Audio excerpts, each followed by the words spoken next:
cea frumoasă, te rog din suflet, te rog, luna mea, din inimă, să-mi dai un copil.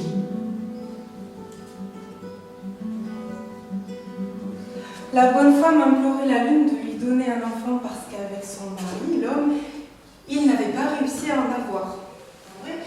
Parmi les feuilles mortes, il y en avait une qui était encore plus claire et un peu froissée. Alors il l'a ramassée. Il l'a ouverte, il a défroissé la feuille. Qui berce tilleul 3 jours et leur nuit, récolte de troncs, bout d'homme, petit. Viens par là si t'en veux une bonne. Ça venait d'un coin là-bas, un moignon de tronc d'arbre. Il y avait un espèce de bonhomme qui s'avançait vers lui avec des yeux globuleux verdâtres. Bon, il était un peu petit, mais quand même au moins 3 fois large comme lui. Et il avait vraiment l'air décidé à se battre, celui-là. Il s'est avancé jusqu'à lui. Le garçon de tilleul avait juste un geste à faire pour le terrasser. Il l'a mis par terre. D'ailleurs, il s'apprêtait à lui couper la tête avec son grand couteau. Alors, l'ogre s'est mis à trembler de tout son long en lui disant qu'il fallait pas qu'il le tue, qu'il le laisse en vie, qu'il lui coupe pas la tête parce que lui, il s'appelait Torbois, Strambalene, et il connaissait toute la forêt par cœur. Il voulait bien être frère de croix pour lui, il l'a juré sur la lame du couteau du garçon de tilleul. Tant qu'à aller chercher sa chance, pourquoi pas avec un frère de croix, le garçon de tilleul est reparti avec son cheval, sa besace, son couteau et son frère de croix Torbois chercher sa chance. Alors il a traversé des pays entiers, des forêts, des villages, des rivières, des pâturages. On ne sait pas exactement combien de jours, combien de nuits, mais ça a duré très longtemps. Nous motem des mimi, nici de foame, nici de frig, nici de somn. J'ai peur de rien du tout, je vais chercher ma chance. Et un jour, le garçon de tilleul a eu un peu soif. Et il ne trouvait pas d'eau. Le garçon de tilleul s'est mis dans une couleère bleue. Il a crié très fort dans l'atmosphère. Qui osait barrer sa route? Lui, le garçon de tilleul, qui était parti chercher sa chance, qui n'avait peur de rien. Qui osait troubler son nom? Et je vais te troubler toi aussi si tu veux. Ça venait du milieu de la vasque de boue. Il s'est levé, pas très grand, dégoulinant de boue, avec des yeux globuleux, bleuâtres. Il s'avançait vers lui. On aurait dit qu'il voulait se battre, hein, celui-là. Il n'était pas grand, mais alors au moins 4 fois large d'épaules comme le garçon de tilleul. Il s'est avancé jusqu'à lui. Le garçon de tilleul avait juste un geste à faire pour le terrasser par terre. Et d'ailleurs, il s'apprêtait à lui couper la tête avec son grand couteau quand Brise la Pierre s'est mis à trembler de tout son long en lui disant qu'il s'appelait Sforma Piabla, que lui, il connaissait toutes les sources cristallines de la région et que s'il le laissait en vie, il pourrait être son frère de croix pour toujours. Il l'a juré même sur la lame du couteau du garçon de tilleul. Alors, puisqu'il était parti chercher sa chance, pourquoi pas avec 2 frères de croix? Et voilà notre garçon de tilleul reparti avec son cheval, sa besace et son couteau, et ses 2 frères de croix. Il a traversé des pays entiers, des villages et des pâturages. Tout se passait à merveille et la vie suivait un cours paisible dans cette clairière.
garçon de Tilleul et le frère de Croix se sont souvenus que quand ils se promenaient dans le petit bois, un jour, quelqu'un leur avait dit que dans la région, il y avait un vieux qui se promenait, qui allait voler la nourriture dans la maison des gens pendant que les femmes étaient au jardin.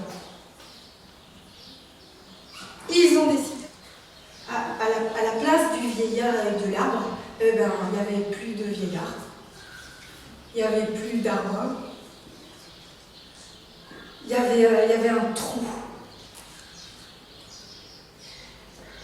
Un trou profond et noir. Pas très large. Alors, dans ce trou, les deux frères de Croix qui étaient très larges ne pouvaient pas passer. Et ça voulait dire que c'était le garçon de Tilleul qui allait s'y coller. Alors, on a attaché le garçon de Tilleul avec une corde faite de peaux de bêtes qu'ils avaient chassées dans la forêt. Et il a été convenu que, attaché comme ça, il allait descendre dans le trou pendant que ses deux frères de Croix le tiendraient à la surface. Et c'est ce qu'il a fait, le garçon de Tilleul. Attaché à la corde, il est allé dans le trou. Et là, il est tombé.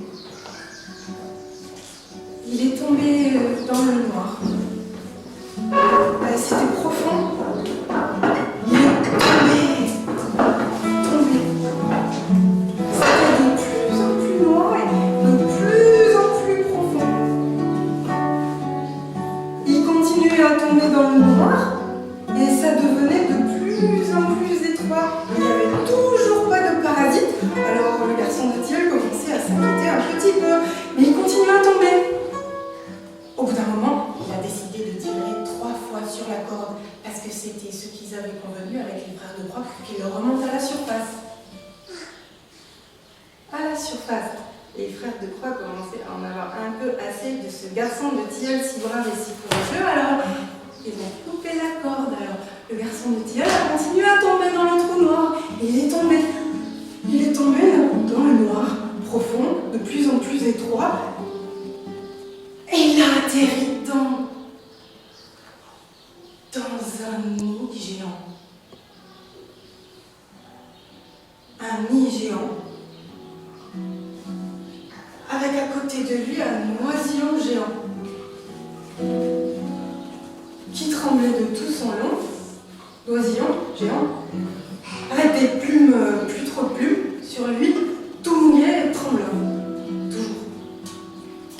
Qui le suppliait de le sauver parce qu'il y avait un dragon qui était venu manger tous ses frères et sœurs oisillons et qui allait revenir le manger lui aussi. Alors il fallait que le garçon de Tilleul protège le petit et effectivement le dragon est arrivé. Bon, lui il a eu juste un geste à faire pour le tuer, lui couper la tête. Il a coupé le dragon en petits morceaux. Il a fait un tas de petits morceaux de dragon qu'il a posés au coin du nid géant.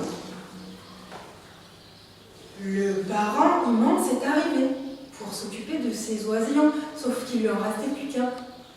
Et il a vu la viande de dragon, et le garçon de Tilleul avec son couteau, il a compris.